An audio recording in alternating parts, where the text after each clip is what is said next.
Hello gamers all the world and welcome to Video Game Bros. I'm Jack Nakiri and we're back with another crafting tutorial. Today we're going to take a look at how you can craft an Epheria Sailboat. The Epheria Sailboat is a large ship which you can use to travel across the ocean or just use as cargo while grinding at Pirate Island. Crafting the sailboat is a huge undertaking, but it doesn't require you to be a certain level or be especially wealthy. However, it requires a lot of materials, so it can be very time consuming to acquire. Having a lot of contribution points and workers will help a lot. Still, it's a great end goal to have if you are planning to level up your gathering or processing skills. In this tutorial I won't go into exactly where you should gather your materials. I recommend you to use the handy tool somethinglovely.net/video, which I will also link in the description, which is an interactive map where you can find where you can get any material in the game.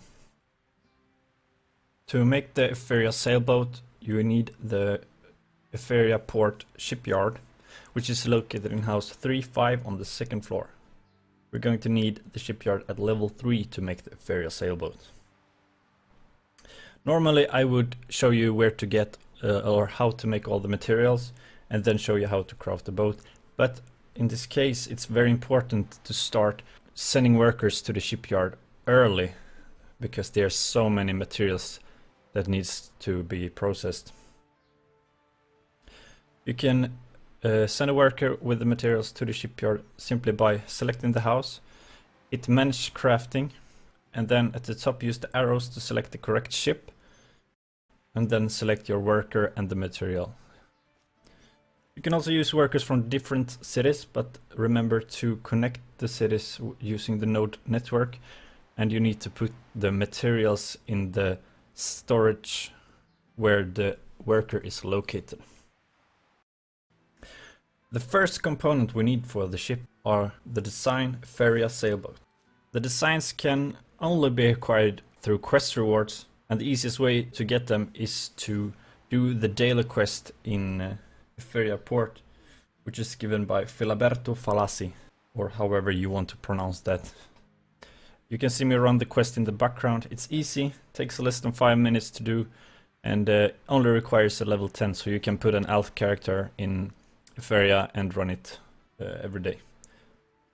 There's also a one-time quest chain which gives 2 designs, which requires a level 55, and there's also 4 weekly quests which requires you to have a high fishing level. I will link all of these quests in the description below so you can look up the details for your own. Next material are the standardized timber square. This is probably the most tedious and time-consuming material to get. The base materials are logs, which you can use a lumbering axe on any tree in the world, but you cannot get it through worker nodes. I suggest you gather your logs from pine trees, since we're going to need pine later in the craft as well.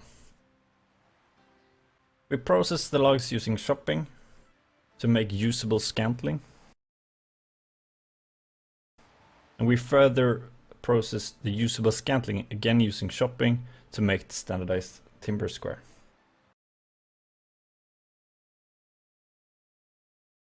Making the standardized timber square as well as other parts of this craft requires you to have certain knowledge, which you get by doing an easy quest. I will link this quest in the description below, so if there's something you cannot process, you check out that quest. The next material is the pine plywood. The base material for pine plywood is pine timber. As I mentioned before, you can gather this from pine trees using your lumbering axe. You can also get it through worker nodes, but since we're going to need to get a lot of logs anyways, you might as well gather it at the same time. We process the pine timber using chopping to make the pine planks. Furthermore, chopping them to make pine plywood.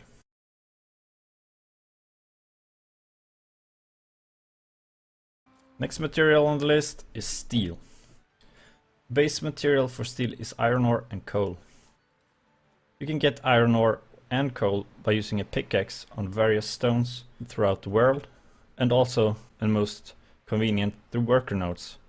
I got my iron ore from the abundant iron mine and my coal from over lava cave. First we process our iron ore using heating to produce melted iron shards.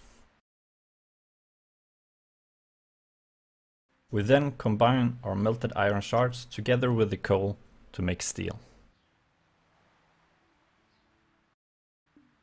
The last materials we need for the boat is flax fabric. The base materials for the flax fabric is flax. I got this using my workers on the Kamasil temple node. And then we process the flax using heating to make flax thread. We further process the flax thread using grinding, which creates the flax fabric. When you have delivered all the materials to the shipyard, a ship registration will appear in your storage. Let's bring that to the ferry keeper. At the ferry keeper, hit register ship, give it a name, and there we go. We now own a ship.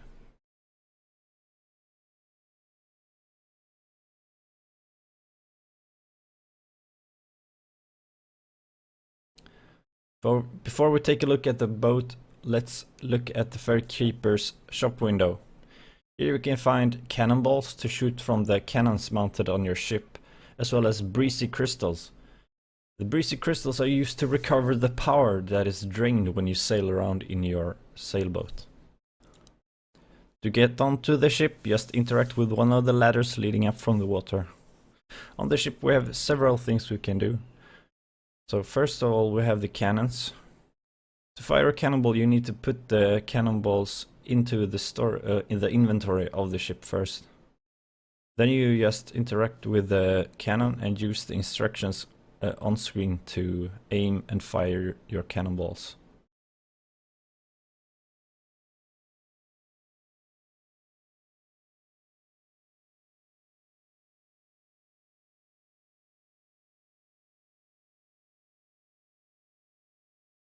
Next off, we'll go to the main mast and interact.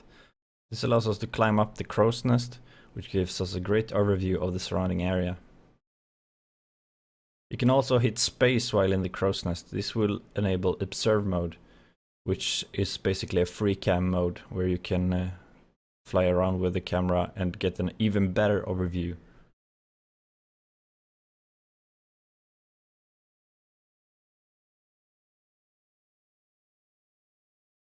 You can also access the inventory of the mount, and putting stuff in it changes its looks, which is quite nice.